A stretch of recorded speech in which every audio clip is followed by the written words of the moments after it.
Welcome to Builder of Nations, Church of God in Christ where we love God, win the lost, disciple the saved. Mo, no? Unang sip pa lang sa aming drink, no? Talagang marerelax ka. Okay, so we get to take care of each other in that sense. No, what else? Kapag may mga relationship issues, no? Alam mo, stress na stress ako ngayon kasi nag-away kami. Halika dito, magsumbong ka muna sa akin. No, naalala ko one time, kami dito, nag-practice kami ng worship team. No, biglang sabi nila, parang naging counseling session yata to ng couples. Sabi namin, exit po muna kami, hindi pa po kami kasali dito. O yung mga tipong ganun, di ba? Ang sarap. And we get to do that, right? As a church. That's why church is very essential. No? It's vital kasi yan ang community mo, right? But sometimes, I realize, church, when it comes to spiritual matters, spiritually speaking, often we think that it is the pastor's job to encourage us, right? Oftentimes, we think it's the pastor's job to make sure none of us ever get discouraged. Tama ba? Hello? Right? So kapag discouraged tayo, ang unang pumapasok sa isip natin ay si pastor. Tatawagan ko si pastor. No? And that's a good thing. That's a good thing, right? Hindi naman yun masamang bagay. But, was there ever a time, no, na-discourage ka at ang unang pumasok sa isip mo, uy, tawagan ko ngayon katabi ko sa church. Right? Tignan mo nga ulit yung katabi mo sa church. Natawagan mo na ba yan? Na-text mo na ba yan? Nag-reply ba sa'yo? Mamaya. Make sure i-text mo. Kunin mo yung number, ha? Kunin mo yung Facebook, no?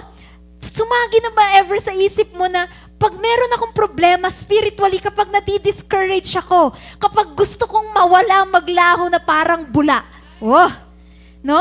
Sumagi ba sa isip mo yung mga taong nakikita mo sa simbahan? Ito si Ate Tere, parang nararamdaman ko eh. Yung tipong ganon, no?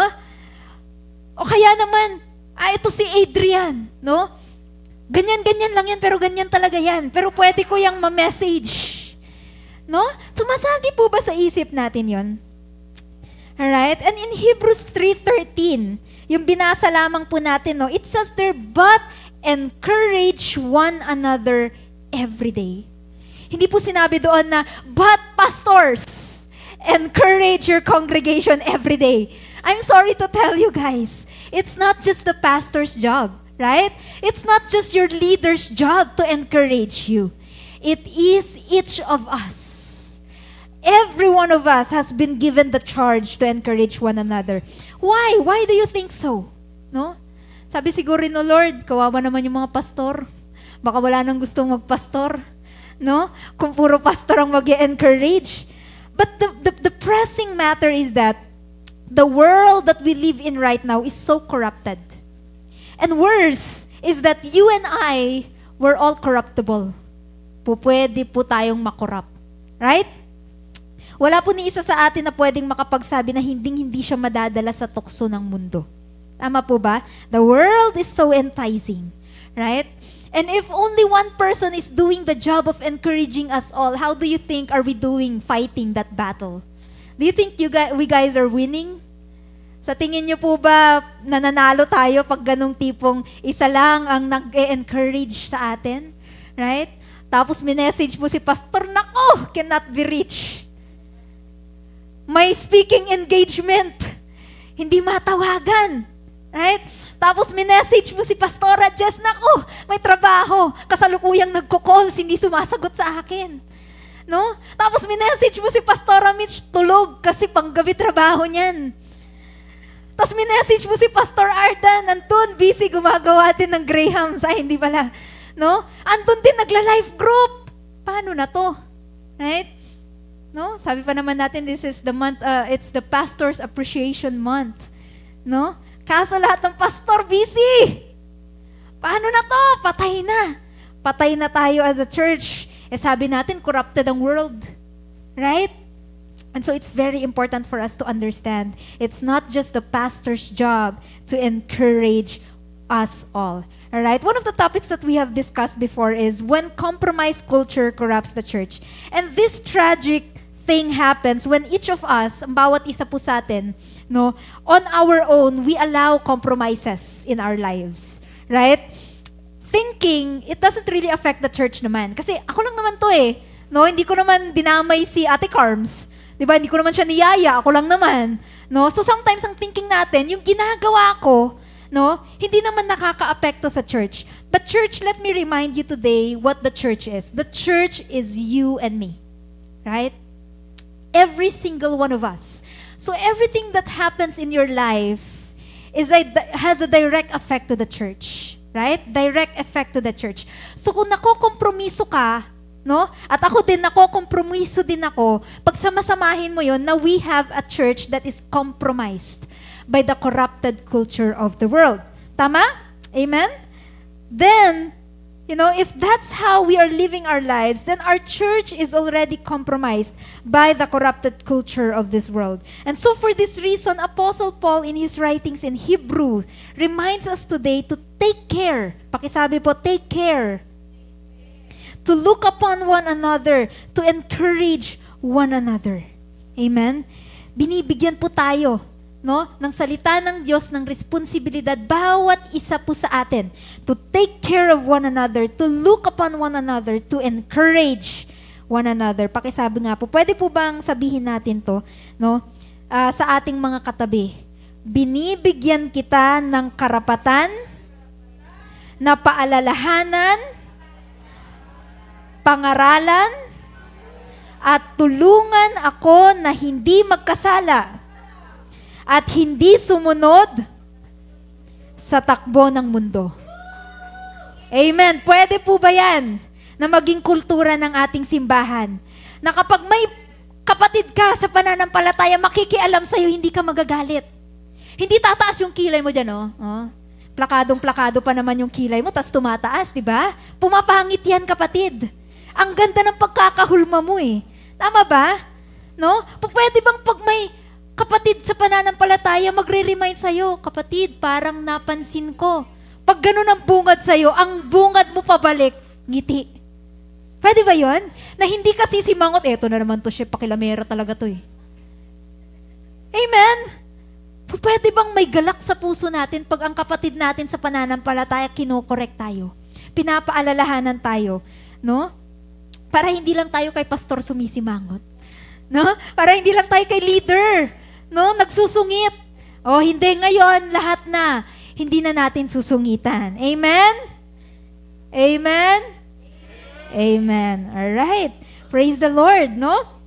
Now, our passage today mentions something about being hardened by the deceitfulness of sin. No? Tumitigas daw yung ating puso dahil sa mapanlinlang, no, na nature ng kasalanan. This is the problem that both you and I are facing.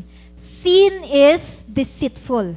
Ang kasalanan daw po ay, kung sa Tagalog pa ay, mapanlinlang. Alright? Ano pong ibig sabihin nun na ang kasalanan ay mapanlinlang?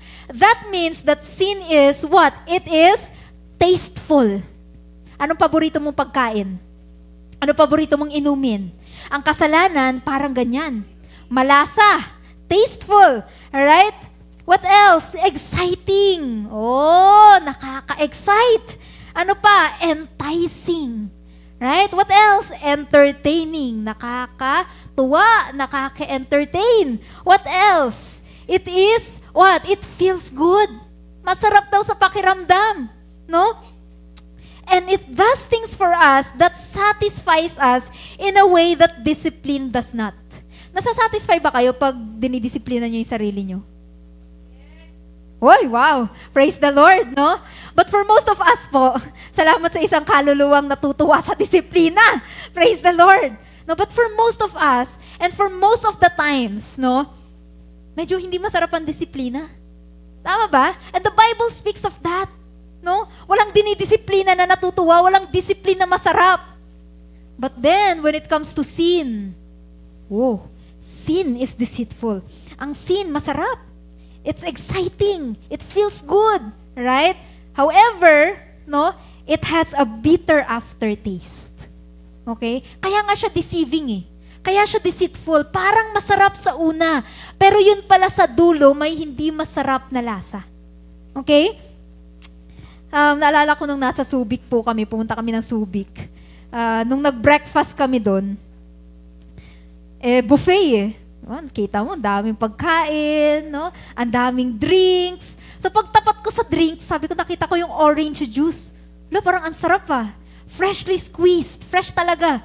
No, hindi siya yung mga tinimpla-timpla lang. Sabi ko, parang ang sarap naman nito. No, hindi ko pinansin yung ibang mga juice doon. Talagang sabi ko, yung mata ko nakalak lang talaga doon sa orange juice na yan. So, lagay ako sa baso, pinuno ko pa, ganun. Tapos, okay, punta na ako doon sa table. Excited ako kumain, excited ako uminom. Pag inom ko sa juice, grabe ang pait. Ang ending, pinainom ko sa iba. Sino nga po yung sumalo sa juice na, ayun, salamat po sa pagsalo ng juice, hindi na sayang. Grabe, ang pait pala. Alright? Alam niyo po, ang kasalanan, ganun din. Mukhang masarap, mag-e-enjoy ka sa simula kasi nasa-satisfy niya yung mga senses mo, no? Pero nasa huli yung totoong lasa. Nandun yung pait ng resulta. No? Sa dulo mo pa malalasahan, no, yung totoong lasa ng kasalanan. In Proverbs 14:12 it says, there is a way which seems right to a person, but it ends in the way of death. Right? May mga bagay na parang ang ganda naman. Parang okay naman. No, parang sumasakses ako dito eh. No? Sabi pa ng mga kabataan ngayon, parang tumatagos. Right? Pero ang dulo pala, kamatayan. Ang dulo pala, hindi mo ikabubuti. Alright? At marami pong bagay na ganyan. No? It feels good to what? To curse. Masarap magmura. Tama ba? Ay, ayaw nila umamin. Alam niyo po, nung college po ako, nakwento ko sa mga kabataan po na minute namin last Wednesday. Kasi may mga bago po tayong kabataang ginagather from Rizal High. And we are praying, church, pray with us, no? Na one of these days, makikita na rin po natin sila nandito sa church natin. Amen? Yun po yung mga tinuturuan po nating mga estudyante from Rizal High School through our engagement sa PVEP, no? At unti-unti na po nagbubunga. In fact, we were able to set with them a weekly life group already. So ipag-pray po natin, amen? Na magtuloy-tuloy po ito. Kasi bunga na po yan, no? Ng atin pong gawain po doon. So nagkwentuhan po kami doon, nakwento ko sa kanila, alam niyo ba dati, ang lakas ko magmura. Tumingin talaga lahat sila sa akin, po? No, sabi nila, parang hindi ka paniwala. But when I was in college, napakalakas ko pong magmura. It felt so liberating. No, para bang nakawala ako sa disiplina ng magulang ko kasi sa bahay po namin bawal magmura eh. Subukan mo magmura, talagang may kalalagyan ka, no? So nung nag-college ako, malayo ako sa parents ko, grabe, parang machine gun yung bibig ko kung makapagmura. Right? And it felt like I'm able to let out all the frustrations, no? Di ba, pag galit na galit ka, parang talagang, grabe, lalabas lahat ng malulutong na mga salita. Alright? It felt like I'm my own master because I get to say whatever I want, no? What else? It feels good to what? To complain. No? Meron kang boss na talagang nagpapainit sa dugo mo, talagang ang break time nyo ay punong-puno ng complaints, no? Yung boss natin na yun, yung katrabaho natin na yun, talagang siya ang oo, siya talaga. No? Lahat ng negative na adjective, siya talaga. Alright? Masarap mag-complain. You know?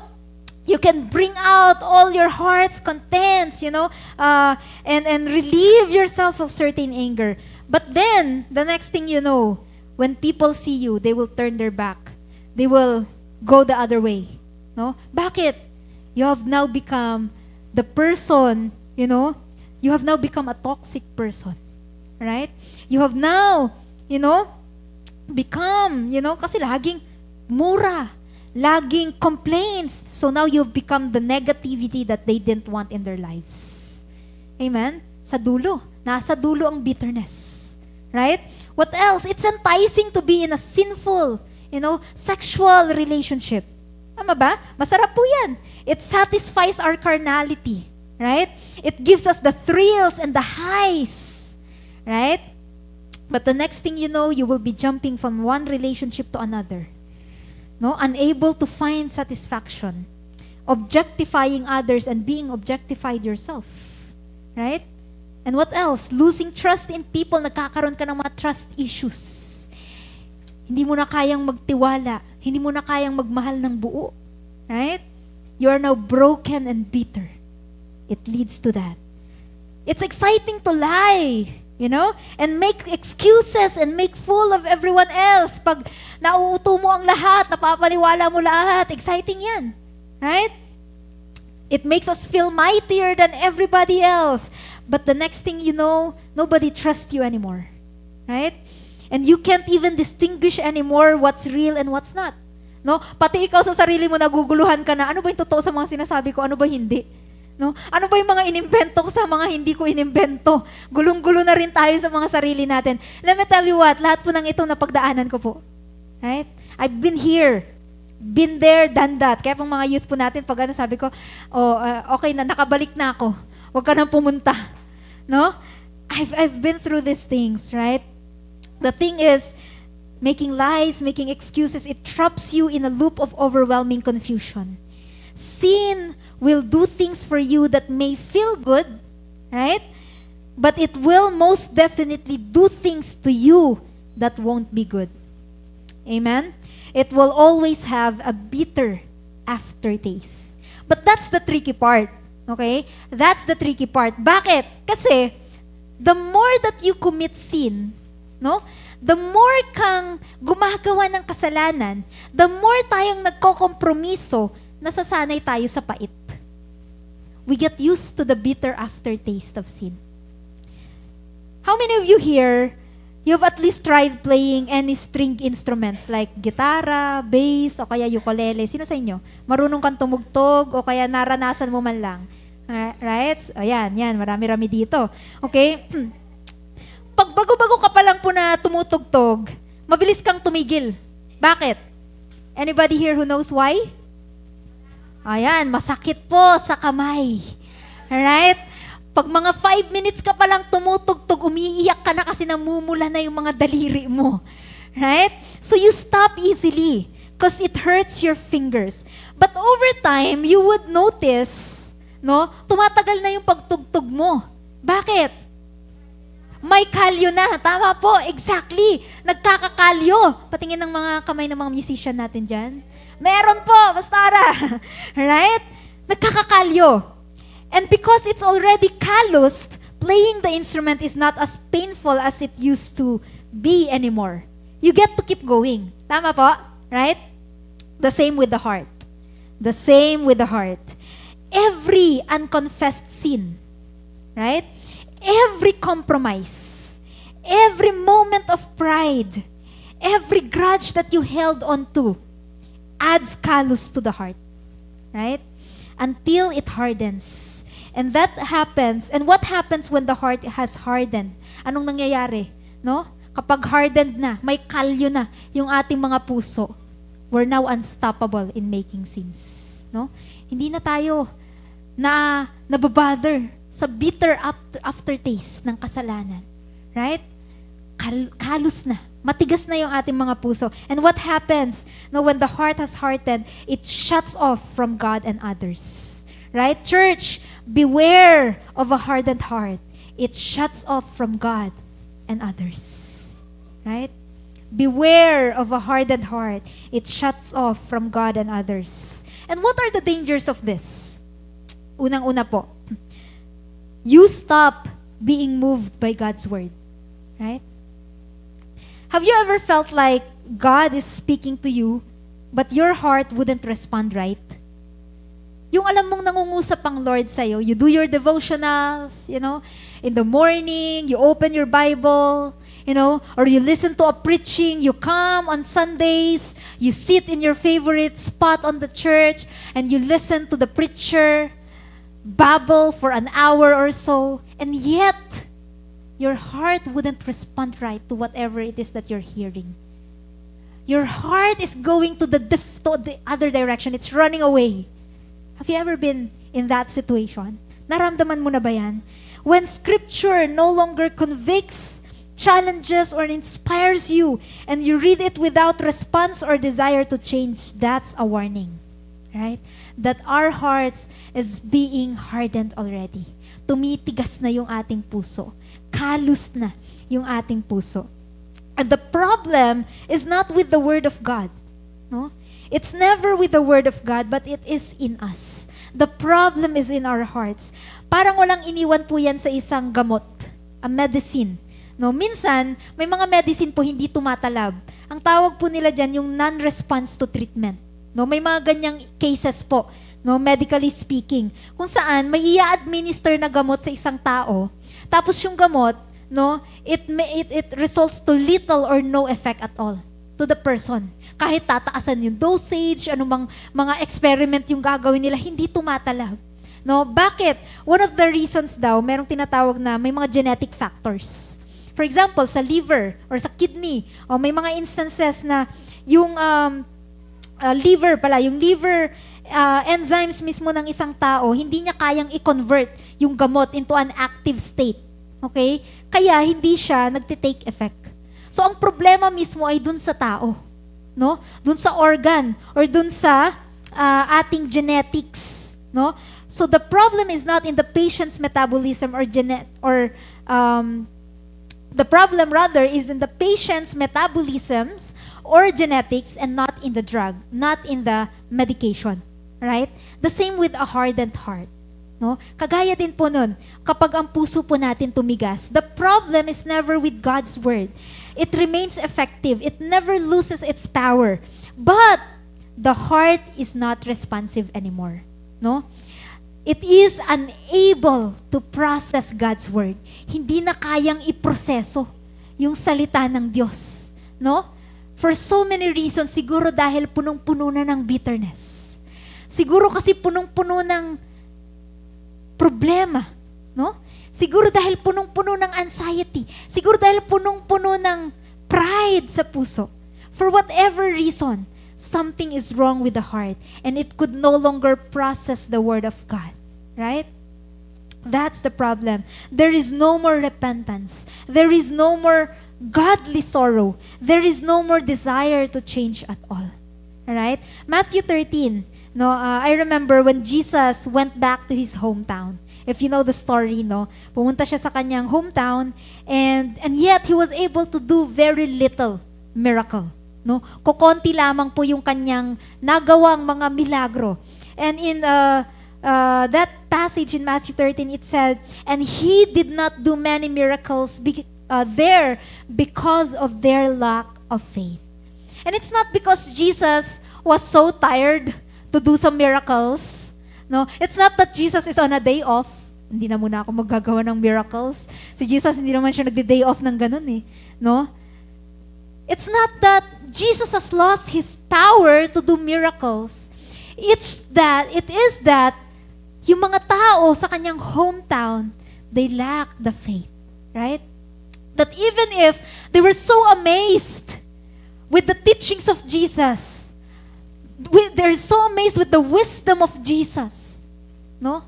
Their hearts are still unwilling to listen to what He is teaching them, right?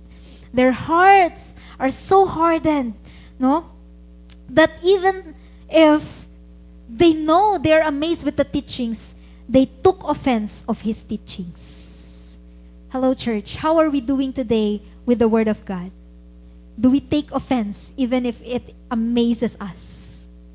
Even if, we see, sometimes you get to hear a testimony from someone. This is what the Lord has done for me. How I've been healed, how the Lord has provided for me. And you're so amazed. Wow, grabe Lord, ang galing naman nun. Even if you read on God's Word, ang ganda naman itong promise na to. It's so amazing. But then, your heart is so hard na parang hindi mo mapaniwalaan na, Lord, mangyayari din to sa akin. Na, Lord, this is also applicable for me. That this promise that you have could also happen in my life. Na, Lord, yung testimony na yan na narinig ko, pwede rin sa akin yan eh. Not anymore. Because the heart is already calloused. Right? Apektado yung pananampalataya natin. Hindi na tayo naniniwala. And to the point that even sometimes we take offense. Di naman totoo yan eh. Sabi-sabi lang yan eh. Right? Dumating ka na po ba sa ganung punto? Some of us here, probably, We got to say, I'm so sick of this life, this same old thing. I want God to change me. I want Him to do something about my situation. But the thing is, you never really check on your heart to see if it's really open for His teachings and for His miracles. Amen? We come to church, and that's commendable, right? We should come to church. But when we come to church, we have to make sure that we come with a heart that is like a fertile soil. Amen? Pagpasok mo dyan sa simbahan po natin, pagpasok mo sa pintuan na yan, dapat yung puso mo nakaset ka. Na Lord, dapat yung puso ko parang isang lupa na napagtinamnan, tutubo, fertile. Amen? Dapat yung puso ko, Lord, hindi parang isang lupang tigang na kahit anong pagdilig ang gawin, hindi tumutubo yung itinatanim. Right? Lord, my heart should be like a fertile soil. That when your word is planted, it is nurtured and it grows. Amen? So the first thing, pagtapak mo dyan, dapat ang unang ine-evaluate mo, hindi nadala ko ba lahat ng gamit ko? Amen? Pag minsan pagpalabas tayo ng bahay natin, napatay ko ba yung electric fan? Na ano ko ba yung saksakan? Lahat ba yung plancha ba? Nabunot ko ba? Bilisan nyo grabe, rattle tayo. But we never bother to check our hearts. Oops! Yung puso ko ba? Ready ba? Wait lang! Yung puso mo ba? Yung mga kasama mo sa bahay? Teka lang! Lalabas ka na ng pintuan ng bahay na to. Ready ba yung puso mo? Fertile soil ka ba today? Amen? I think that's the most important thing that we should be checking. Right? And as we were saying kanina, ang bawat isa sa atin responsible sa bawat isa. That goes to with everyone that lives in your households. Right? Bago mo i-check kung kumpleto lahat yan, pati wallet na manglilibre sa'yo mamaya. I-check mo muna kung okay ba ang puso niyan. Amen? At kung sinabi niya sa'yo, parang mabigat nga yung puso ko eh. Parang hindi nga ready. Mag-pray muna kayo. Amen? Don't come to church na parang unaware kayo ba. Pumunta ka sa church, parang, ano kayo mangyayari sa church today? As if it's your first time coming to church. No! Come prepared. Come expectant. Right? Come ready to be transformed. Come ready to be corrected. Ano kayo mga sasabihin ni Pastora Jess, mga grabing mga correction na naman siguro yan? I'm ready. Tama po ba? Kapag tinignan kita eye to eye, makikipagtinginan ka sa akin, I'm ready, Pastora Jess. Bring it on.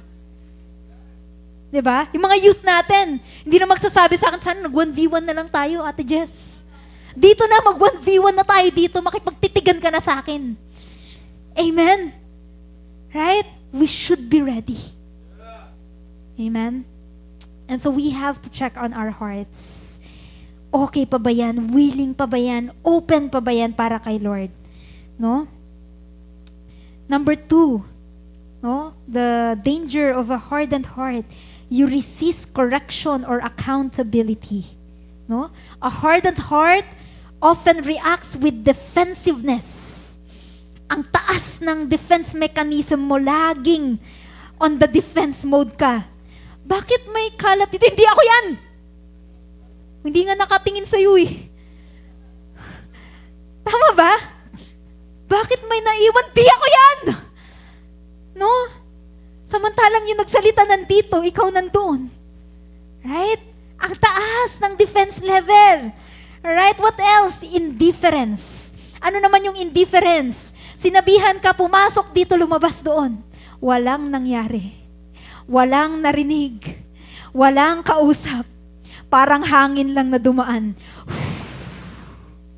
Ayun na si Pastora Jess, hangin lang yan siya. Hangin lang yan siya. Hangin lang yan siya.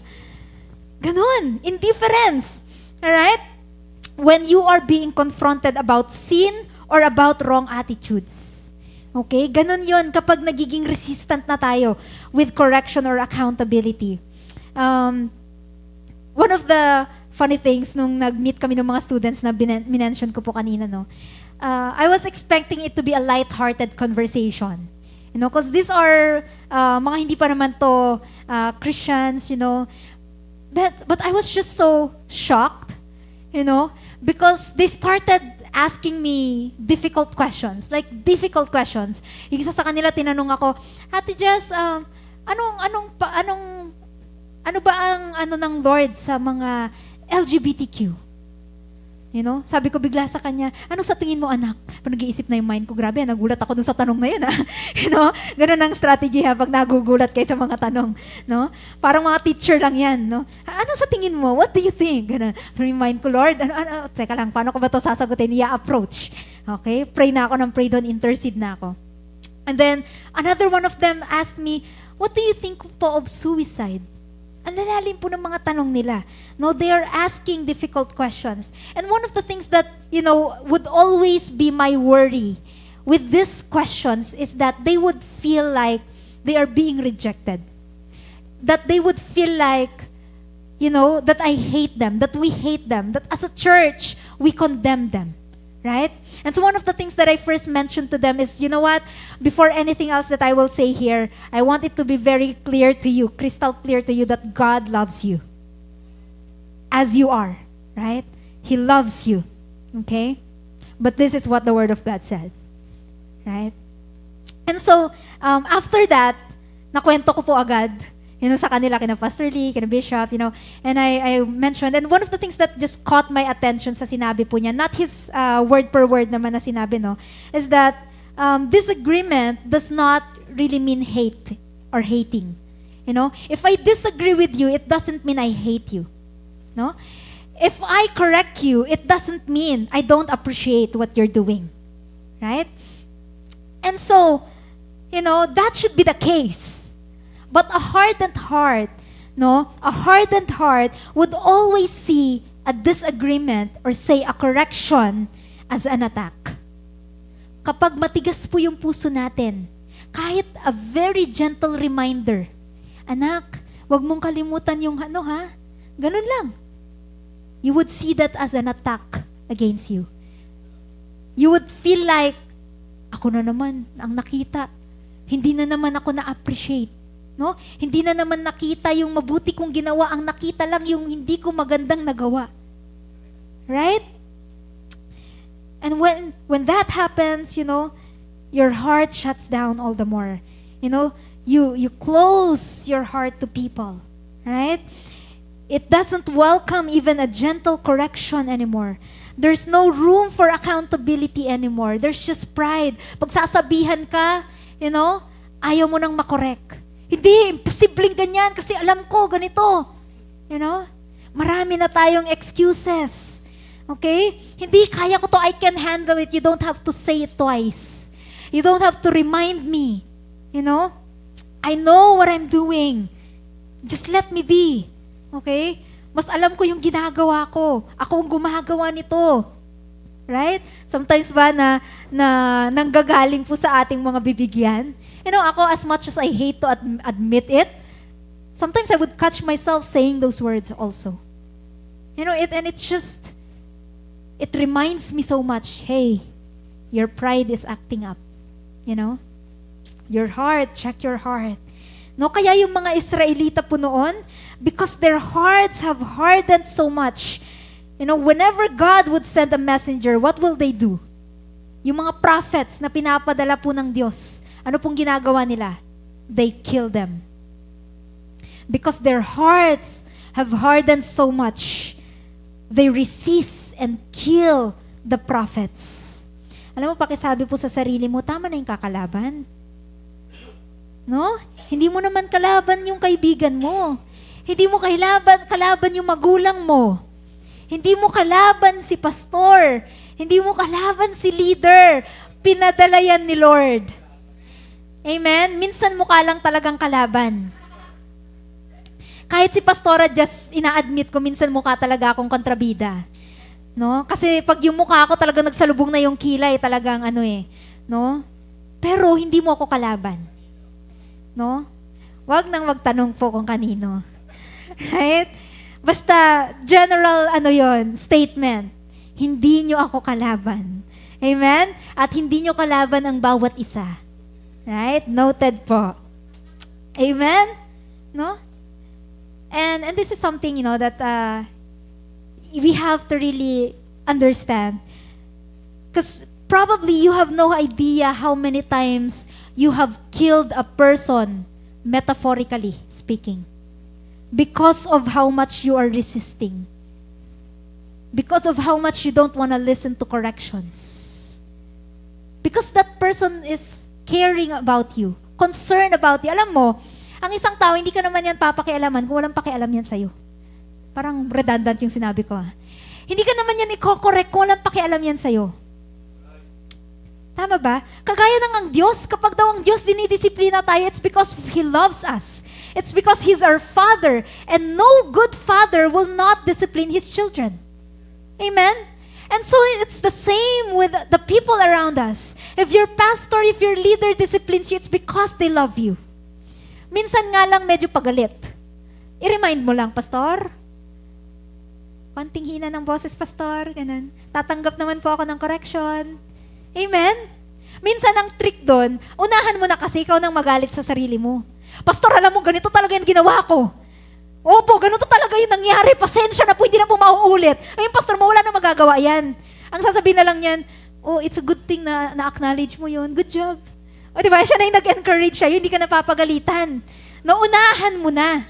Yan ang problema kasi ayaw mong unahan eh. No, sabi ko sa mga youth, sabi ko, ganun ang way para hindi na kayo masisermonan. No? Ikaw na ang mag-acknowledge sa mali mo. At ang tawag po dyan, accountability. Amen? How many of you, you're willing to be accountable? No? Or ikaw yung tipo ng, bahala magkandadurug-durug ang puso ni pastor, ni leader, ni friend. Bahala dyan. Basta ako, ayoko makinig sa correction. Ayokong itama ako. Ayoko. No? Pakisabi sa katabi mo, alam mo, brother, sister, medyo bali-baliin mo yung pride na yan, ha? Putol-putulin natin, ha? Bawas-bawasan natin yan, ha? Dapat kada punta mo sa church, nababawasan yan, ha? Okay? Bigyan mo ako ng karapatan, nabawiin yan. Medyo nandito na banda. Tuk! Ayun, medyo nabawasan today. Praise the Lord. Palakpakan mo nga ang Lord. Nabawasan ngayon yung pride na yan. Amen? Hebrews 13:17, no? It says here, obey your leaders and submit to them, for they keep watch over your souls as those who will give an account, so that they may do this with joy, not with groaning, for this would be unhelpful for you. Alam niyo po, bilang isang disipulo din, napaisip ako nung nabasa ko po ito Naisip ko si Bishop Lee, si Pastora Mitch, no? Sa isip-isip ko, sila pastor kaya, natutuwa kaya silang i-disciple ako? Have you ever asked yourself that as a disciple? Right? Yung mga nagdi-disciple kaya sa akin, am I a joy to them when they disciple me? Kasi sabi dito no? Keep watch over your souls as those who will give, so that they may do this with joy. No? Kasi yung mga nagdi-disciple po sa atin, yung mga tumitingin po sa atin, they are accountable before God. Kaya nga hindi ka sinusukuan yan Tama ba? Kasi sagutin ka nila sa Panginoon. But the more that you resist with the Word of God, the more that you resist, in the teachings, in the discipline, sometimes, ito yung masakit na katotohanan, we become a burden to them. Right? We cause them pain. Amen? That's what happens when we resist. We cause, pain to our parents. We cause pain to those people who loves us. Not just our pastors and leaders. There are many people who loves us. But if you don't listen, if you don't know how to take accountability, you cause pain to those people. Amen? And that's something that should be a good reminder for us. Right? The next time you will receive a correction, how I will respond to this will directly affect the person who's correcting me. Amen?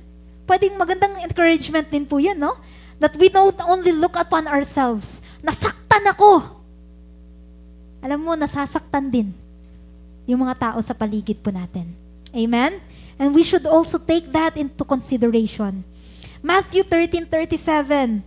It says, Jerusalem, Jerusalem, who kills the prophets and stones those who have been sent to her. How often I wanted to gather your children together, the way a hen gathers her chicks under her wings, and you were unwilling. This is Jesus. He is lamenting over Jerusalem. Sabi ni Lord, gustong-gusto ko kayong yakapin lahat eh. Gustong-gusto ko kayong ilapit sa akin lahat. But you were unwilling. Right? And if the people around you gets hurt when you resist, all the more does God. Mas nasasaktan po ang Diyos. Amen? Kasi kung meron mang higit sa lahat na nagmamahal sa'yo at concerned sa'yo, ang Diyos yun. Amen?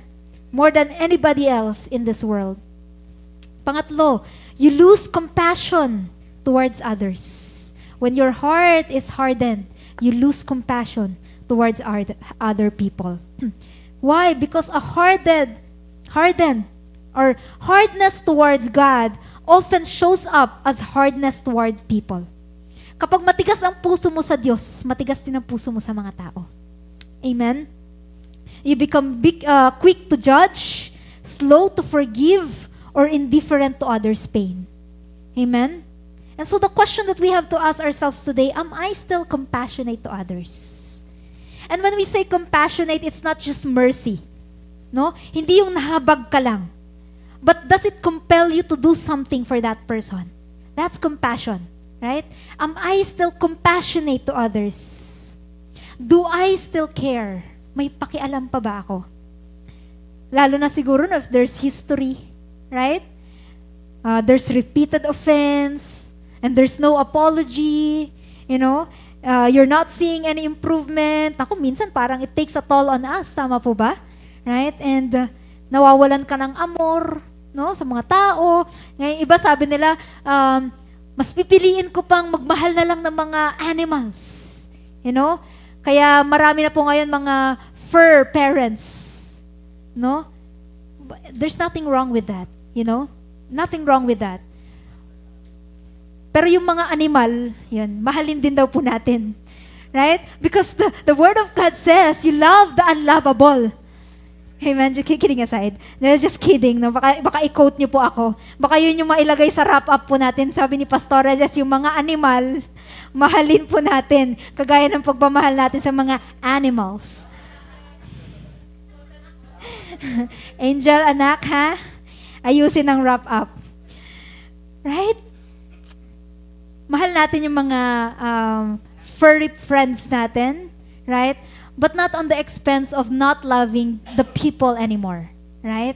Dahil unang-una tinawag ka ng Lord para mahalin ang mga kapwa mo tao. Amen? Alright? So, as much as I hate to admit it, I've been there a few times already.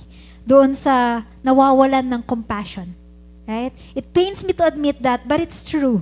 And that's a very, very dark place to be. Because it's a very far place. It's very far from godliness. Amen?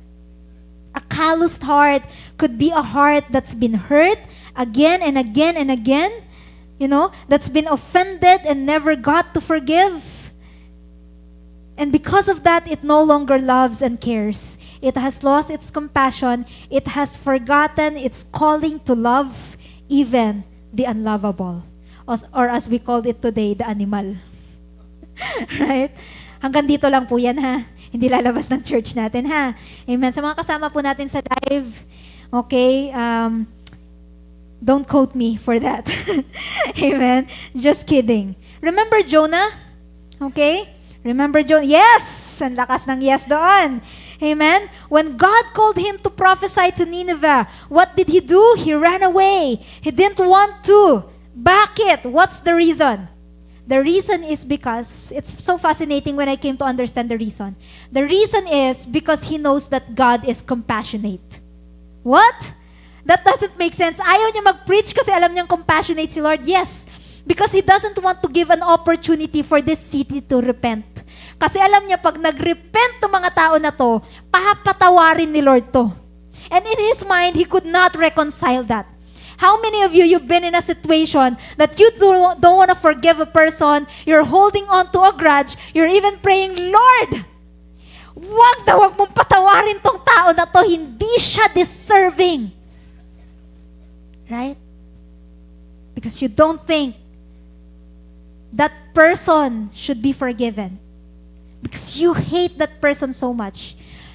And you know the reason, the problem is, it's not that the person is unlovable. Hey, I want to repeat myself. The problem is not that the person is unlovable. The problem is that your heart has hardened. You have lost compassion. You have forgotten that you're also just someone who's been forgiven of your sins.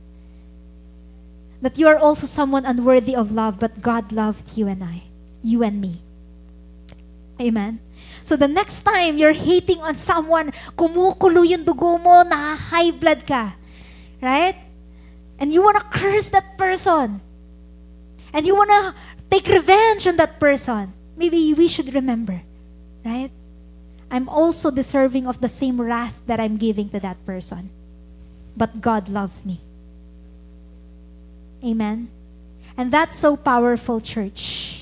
Kasi kapag naunawaan natin yun, that's the only way that we can also forgive others. That we can love others despite of their shortcomings sa atin.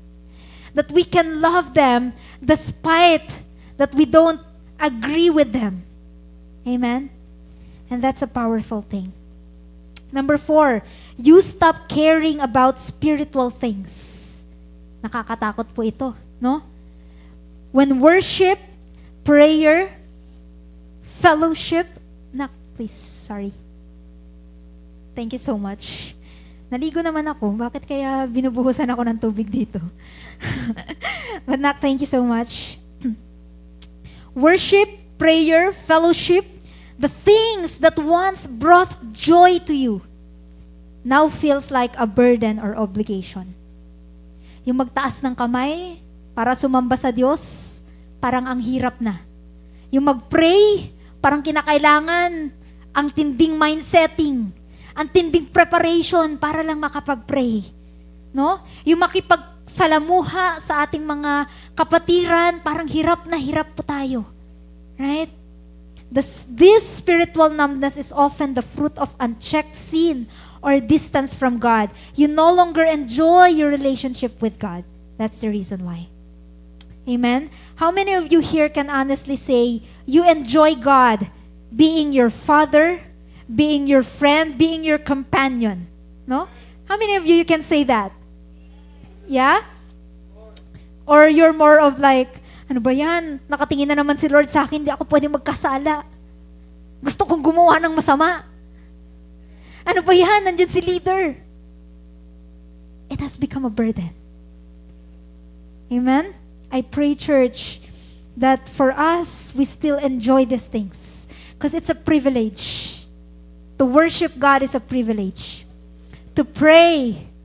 Imagine you're talking to the highest being, the most powerful, the creator of heaven and earth, the King of kings, and Lord of lords. You're talking to that person, and you get to address that person as a father, daddy, tatay. I call him tatay. Right? You get to be sweet to him. And he's also endearing to you. Nilalambing ka ng Diyos. Imagine mo po yun. What a privilege. But sometimes, it has become a burden. Kailangan ko na naman mag-pray. Morning worship and prayer na naman. You know? Devotional na naman. No?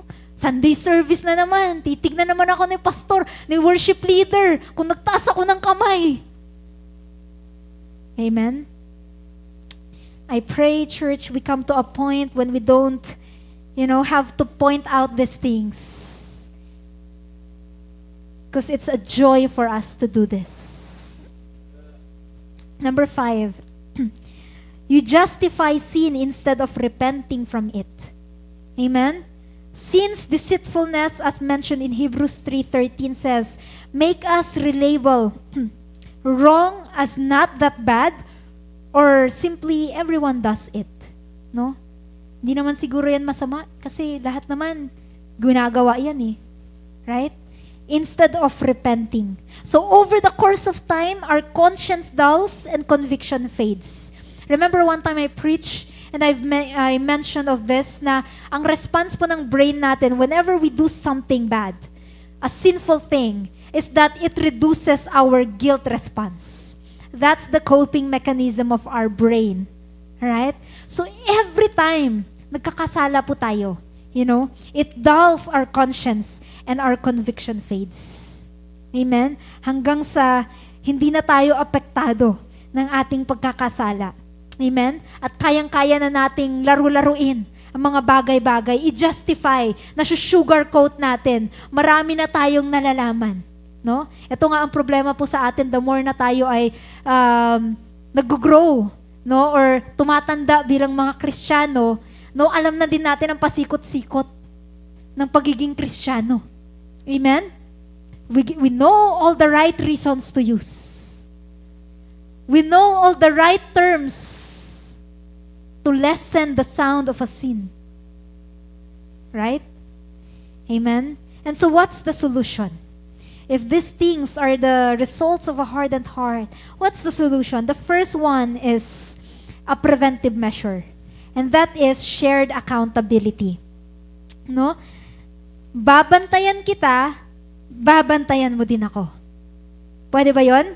A shared responsibility. Kasi ayaw natin dito na parang doon lang tayo sa cure lagi. We want to prevent things. Bago pa humantong doon, meron na tayong ginagawa. Amen? In Genesis 4:9 it says, "Then the Lord said to Cain, 'Where is Abel, your brother?' And he said, 'I do not know. Am I my brother's keeper?'" Right? But in the way that God asked, Cain, it's very obvious ang gusto ng Lord na mangyari, accountable ka sa kapatid mo. Amen? Kaya nga sa'yo hinanap ni Lord eh. Right? Kaya ganun din po sa atin. We are our brother's keepers. Pwede po bang sabay-sabay po nating sabihin to? I will be my brother's keeper. Amen. That should be our preventive measure. No? Kapag may nawawala sa church natin, dapat lahat tayo natataranta. Wala, bakit wala siya ngayon? Ano kayo nangyari doon? Kasakit ba yun? May problema ba siya? Discouraged ba siya? Pastor, may balita ka ba? Dapat ikaw, mas concerned ka. Amen? Lalo kung lagi mong katabihan. Ang problema ngayon, hindi ka kasi tumatabi sa kanya. Amen? Pag sabi ni worship leader, tayo po ay magdaupang palad, tayo po ay umikot, sabi mo lang, Hala, hindi naman sinabing umikot in place. Ang sabi po, umikot ka, libutin mo lahat, makipagkamay ka sa mga hindi mo pa kakilala, makipagkamustahan ka sa mga hindi mo na nakikita, ngayon mo lang nakita ulit. Sabi mo, counterclockwise pa. Nakadalawang ikot na po ako, pastor. Okay, nahilong-hilo na nga po ako eh. Right? The problem is that we don't really make connection with one another. We don't take the effort to do so. Right? Pwede bang basagin natin yung church? Can this be a culture in us na kilalanin natin ang bawat isa? Na ang youth, hindi lang para sa youth. Para ka din sa mga feeling youth. Oh. Amen? Na ang mga professionals natin, hindi lang para sa kapwa professionals. Amen? Para ka sa adults, para ka sa mga kabataan, para ka sa mga kids. Amen? Pwede po ba yun? Right? Because that's the solution. If we want our church na mabantayan natin na walang mga pusong tumitigas dyan, amen, kailangan accountable po tayo sa isa't isa. Right? Na kapag hinanap ni Lord sa atin ang isa sa mga kapatiran natin, kaya nating sagutin, Lord, ito po yung nangyari. Amen? Kinamusta ko yan, Lord. Pinagpre-pray ko yan, Lord. Amen? Meron ka bang accountability partner? May life group ka ba? No? May life group leader ka ba? Life group leaders, meron din ba kayong mga accountable na mga people sa inyo? Amen? Pastors, are we accountable with one another? Members, are you accountable to your leaders and pastors? Do you check on them? Do you pray for them? Amen? Kids, are you accountable to your parents? Youths, accountable ba kayo sa mga magulang nyo? Do you check on them? Do you ask them, how are you doing today, ma? Pa? Okay ka lang ba? Pagod ka ba? Or do you simply just say, ma, church tayo ha? Without even saying, ma, pa, kailangan mo ng massage? Kape, gusto mo po? Amen? Accountability. We listen and obey to them. We should always be preventive. Kung kaya naman nating iwasan, gawan natin ng paraan na hindi tayo aabot sa punto, no? Na makikita na lang natin yung church natin nananamlay. Pag nakikita po natin sa church natin that we are losing heart, that we're losing fire, no? Pag pakonti tayo ng pakonti, pabawas tayo ng pabawas. Church, the first thing that we should do is not point our fingers to other people. We should point our fingers to ourselves. What have I been doing? Have I been accountable? Have I taken my fair share of accountability? Amen? Amen? Are you still there? Pastora, okay na po, tama na po, sakit na po. Pangalawa, magtatapos na po ako dito.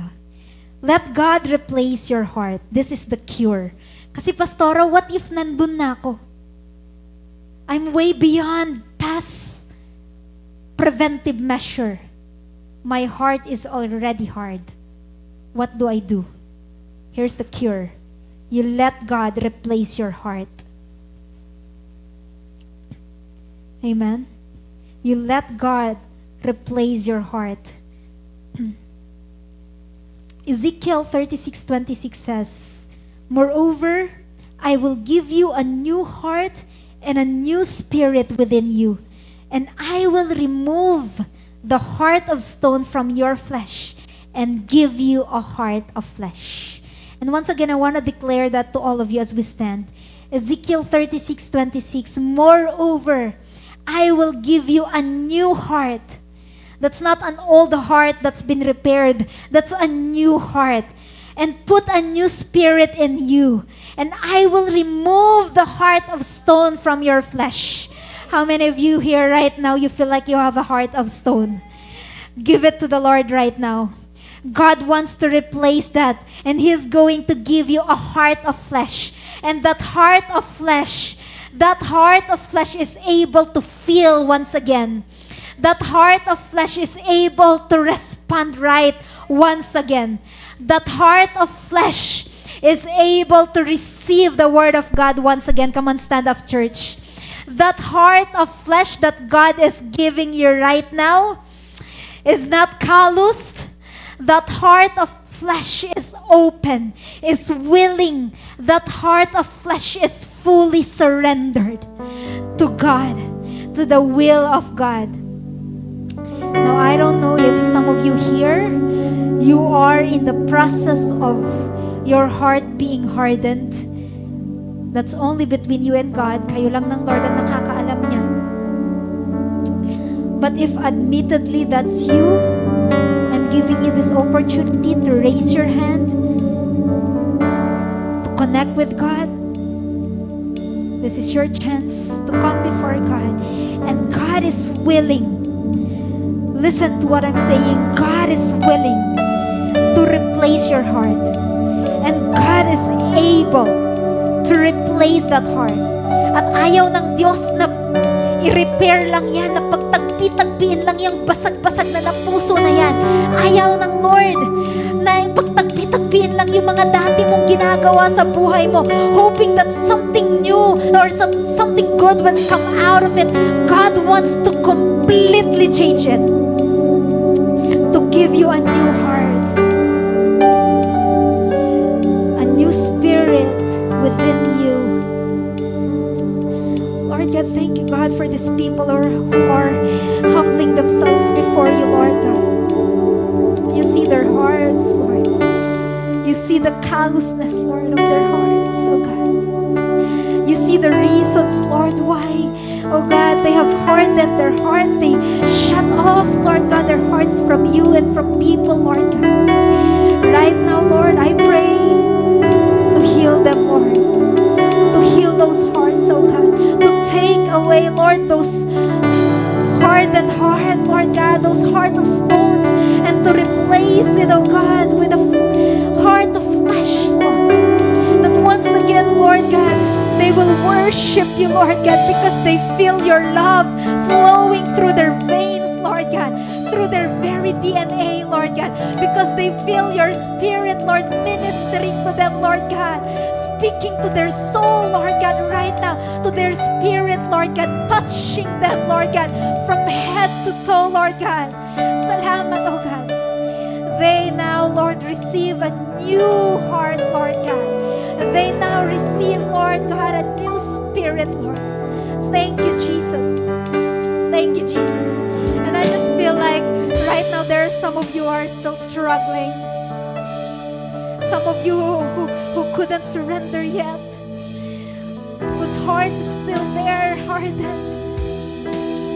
I want to remind you right now that God loves you so much.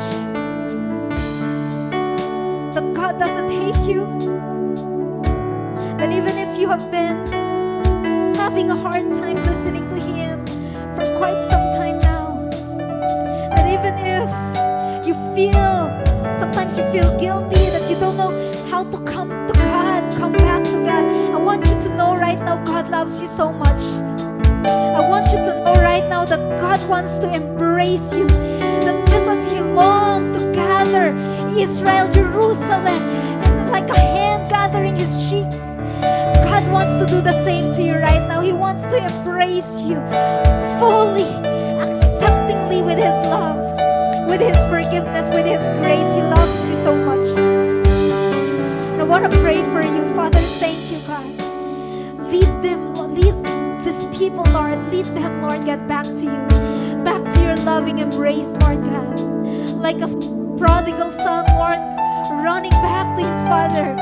No, instead, Lord God, the father running, Lord God, meeting the prodigal son, Lord God. That's your heart, Lord, to these people, Lord God. Thank you, God. You're meeting them, Lord, right now where they are, Lord God. Even if they can't move their feet, Lord, even if they can't raise their hand, Lord, you're there with them, Lord. You're embracing them right now, Lord God. You're loving them right now. Thank you, Father. Thank you, Lord God. Lord, I praise you, God. I praise you, Lord God, that we are a church, Lord, who cares about one another, oh God. And right now, in the Spirit of God, in the love flowing from the Father through the Holy Spirit, I want you to begin to feel that love coursing through your heart for the church. I want you to feel it, to see it almost tangible, that you love the church, that I love my brethren, that I love every person that I've ever seen in this church. Oh God, right now we remember, Lord, those people, Lord God, who are not with us today, Lord. Father, especially those who are struggling with their faith, Lord God. Father, right now we remember, Lord, those, oh God, whose heart has hardened, Lord, and they're not here in the church, Lord. And we repent, Lord God, because we're partly the reason, oh God, why they're not here, Lord God. Lord, give us that heart, Lord God, that's broken, Lord, for these people, Lord God, that we have a part in there, Lord God. We're part reason, oh God, that they're having a hard time right now, Lord. Lord, give us a heart, a new heart, a heart of flesh that's willing to reach out to them, Lord, in the name of Jesus, oh God. God, we remember the people who have not yet come to know you, Lord God. Those people who are still lost outside, Lord God. Lord, those people have never heard the gospel, Lord God. Lord, we are part reasons, Lord, why they've never heard the gospel, Lord. Break our hearts, Lord God, for those people, Lord God. Give us a new flesh, Lord God, a heart of flesh, Lord, who's broken for them, Lord God, who's willing for them, who's willing to be, Lord God, burdened by them, Lord God, to be inconvenienced